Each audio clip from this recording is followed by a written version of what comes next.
کرسی پر نماز پڑھنا. کرسی پر نماز پڑھنے کے بارے میں حکم یہ ہے کہ یہاں پر آپ نے جیسے ابھی قدوری شریف میں پڑھا ہے کہ جو شخص قیام پر قادر ہے لیکن رکوع اور سجدے پر قادر نہیں ہے تو اس پر قیام بھی لازم نہیں ہے. وہ شخص بیٹھ کر نماز پڑھ سکتا ہے رکوع اور سجدے کے ساتھ اگر وہ رکوع اور سجدے پر قادر ہے. اگر وہ رکوع اور سجدے پر قادر نہیں ہے، صرف قیام پر قادر ہے، تو پھر چاہے وہ کھڑے ہو کر نماز پڑھے اشارے کے ساتھ، چاہے وہ بیٹھ کر اشارے کے ساتھ نماز پڑھے، دونوں صورتوں میں جائز ہے.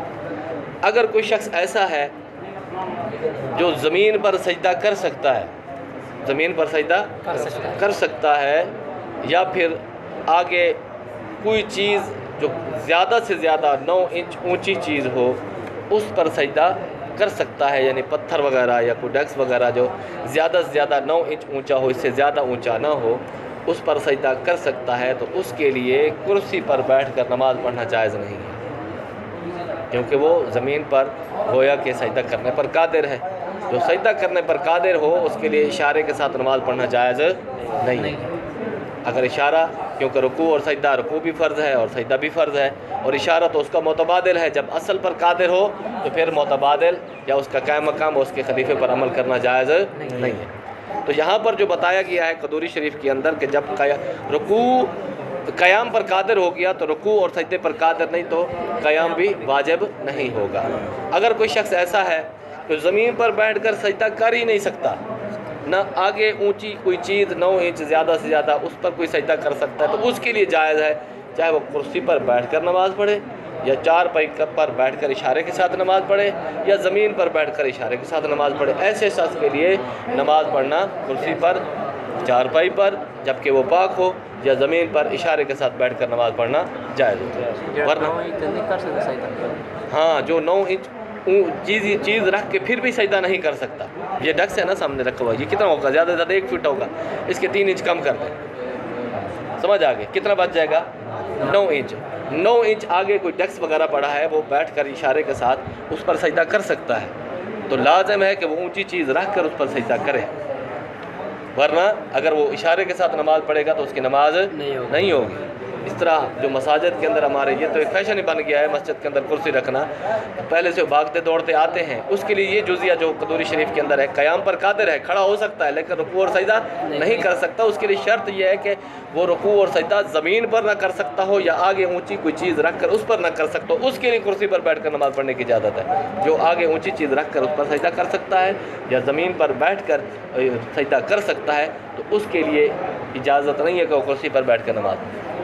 اس کے لیے حکم یہ ہے کہ وہ یا تو اونچی چیز رکھ کر اس پر سجدہ کرے، رکوع اور سجدہ کے ساتھ نماز پڑھے بیٹھ کر، یا پھر زمین پر رکوع اور سجدہ کر کے نماز پڑھے. کرسی پر بیٹھ کر اشارے کے نماز پڑھنے سے نماز نہیں ہوگی. پھر کچھ لوگ ایسے ہوتے ہیں دل کے اطمینان کے لیے آگے تختہ لگا ہوتا ہے کرسی کے، اس کے اوپر سجدہ کر رہے ہیں، سمجھتے ہیں کہ ہم سجدہ کر رہے ہیں، تو یہ سجدے کی تعریف میں نہیں آتا. سجدے کی تعریف یہ ہے کہ یا تو زمین پر سجدہ کرے یا پھر زمین سے 9 انچ اونچی، زیادہ انچ اس لیے بتا رہا ہوں کیونکہ جو فقہ کی کتابوں کے اندر بتایا گیا اس کا مقدار 9 انچ بنتی ہے. 9 انچ اونچی چیز اور اس سے زیادہ اونچی نہ ہو اس پر سجدہ کرے گا تو حقیقتاً یہ سجدہ ہے. جو کرسی کے اوپر، چیئر کے اوپر آگے جو تختہ لگا ہوتا ہے نماز پڑھنے نمازی کے لیے، جو مریض کے لیے، تو وہ تختہ 9 انچ سے بہت زیادہ اونچا ہوتا ہے، بلکہ خود اس کے تقریباً مقابل سینے کے مقابل ہوتا ہے، نمازی کے سینے کے مقابل ہوتا ہے. یہ 9 انچ کہاں رہے اور سینے کی مقدار کہاں رہی، تو یہاں پر بھی یہ اشارہ ہی ہوگا، یہ سجدہ نہیں ہے، نہ اس کو سجدہ کہیں گے اور نہ ہی یہ سجدہ متصور ہوگا، یہ بلکہ یہ اشارہ ہی ہے. ایسا شخص اگر زمین پر سجدہ کر سکتا ہے یا 9 انچ اونچی چیز رکھ کر اس پر سجدہ کر سکتا ہے تو اس پر کرسی پہ نماز پڑھنے سے اس کی نماز نہیں ہوگی.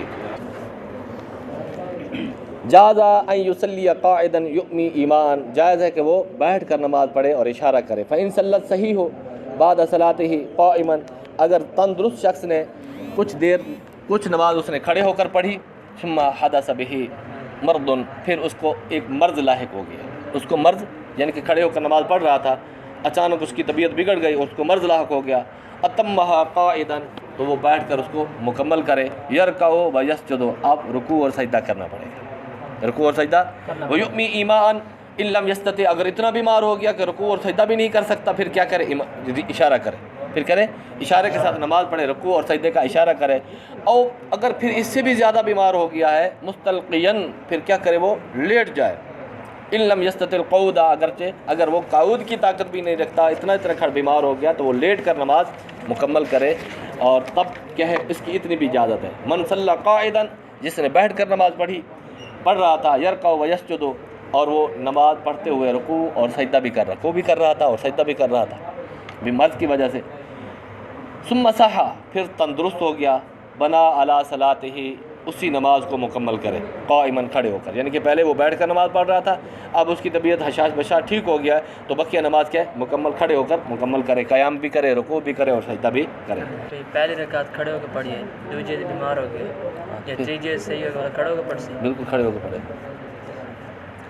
بس اگر نماز پڑھی بعض نماز اشارے کے ساتھ، ثم قدر علی الرکوع والسجود، پہلی کچھ نماز پڑھی اس نے اشارہ کے ساتھ نماز پڑھ رہا تھا، اب صحت مل گئی ہے اس کو اور وہ رکوع اور سجدے پر قادر ہو گیا، استانف الصلاۃ، اب نماز کو نئے سرے سے شروع کرے گا، کیونکہ اشارے کی نماز یہ انتہائی درجے کی، کم درجے کی ہے، اور قیام اور رکوع اور سجدہ یہ اعلیٰ درجے کا ہے، تو کم پر بنا اعلیٰ کی نہیں رکھ سکتے. اس لیے اس کو حکم یہ ہوگا کہ اب یہ نماز چھوڑ دے، پہلے اشارے سے پڑھ رہا تھا، اب رکوع اور سجدے پر قادر ہو گیا ہے، قیام پر قادر ہو گیا، یا رکوع اور سجدے پر قادر ہو گیا، تو اب رکوع اور سجدے کے ساتھ ہی نماز دوبارہ شروع کر. ومن اغمی علیہ خمس صلوات، جس پر جو بے ہوش ہو گیا 5 نمازوں کے اوقات میں بیہوشی طاری رہی، فما دونہا، یا اس سے کم، 5 نمازوں کے وقت بے ہوش رہا یا اس سے کم، یعنی 4 نمازوں کے وقت، قضاہا، تو جب اس کو ہوش آئے ان سب نمازوں کی قضا کرے.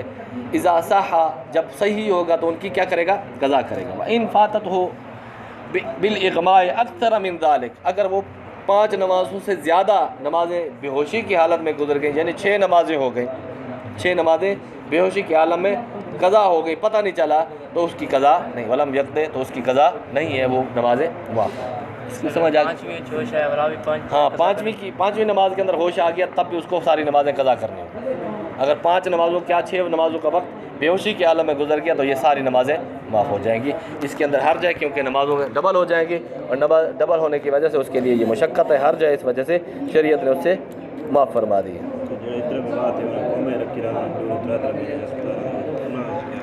جو 2-3 مہینے تک قومے میں رہتے ہیں، تو ان کی نمازوں کا بھی یہی حکم ہے. جب 6 نمازیں معاف ہو گئی ہیں، تو جو قومے میں 2 مہینے سال پڑے رہے، تو ان کی نمازیں بھی معاف ہیں. جب صحت یابی ملے گی تو اس کے بعد بقیہ نمازیں پڑھیں گے، پچھلے والی معاف ہوں گی.